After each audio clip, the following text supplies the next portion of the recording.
जलंधर और वृंदा की कथा में आती है कि वृंदा ने जब देह का त्याग किया ना, वृंदा ने जब देह का त्याग किया तो वो राख बना, वो राख बना। और जब राख बना ना तो भगवान विष्णु ना वहां पे जाके बैठे रहते उस राख पर। और इधर सृष्टि का क्रम बिगड़ गया। क्यों? क्योंकि ब्रह्मा, विष्णु और महेश सबकी अपनी अपना एक कर्म है, अपना अपना फील्ड है। एक संहार करता, एक पालन करता और एक पोषण करता। तो विष्णु को थोड़ा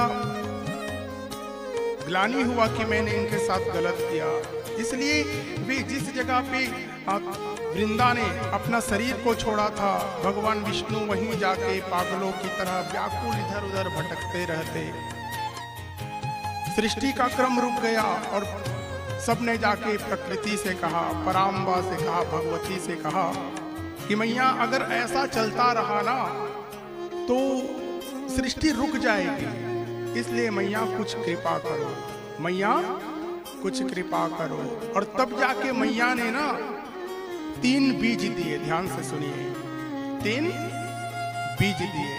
तीनों का रोपण किया गया तो एक से उत्पन्न हुआ, एक बीज से तुलसी, और दूसरे बीज से उत्पन्न हुआ आंवला, और तीसरे बीज से उत्पन्न हुआ मालती।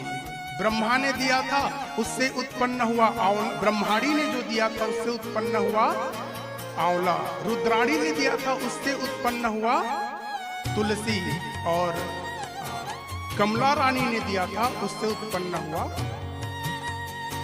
मालती।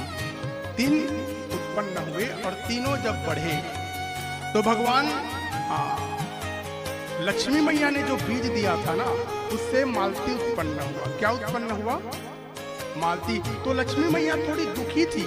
क्यों? क्योंकि लक्ष्मी मैया को छोड़ के ये वृंदा के विरह में भगवान विष्णु व्यथित हो रहे थे, व्याकुल हो रहे थे। इसलिए लक्ष्मी मैया ने भाव में नहीं दिया था।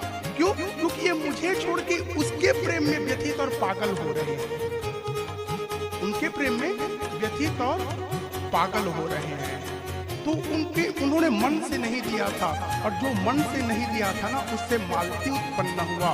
और जब मन से नहीं दिया था ना तो भगवान ने, विष्णु ने ना उसे स्वीकारा तक नहीं, उसे स्वीकारा तक नहीं। इसलिए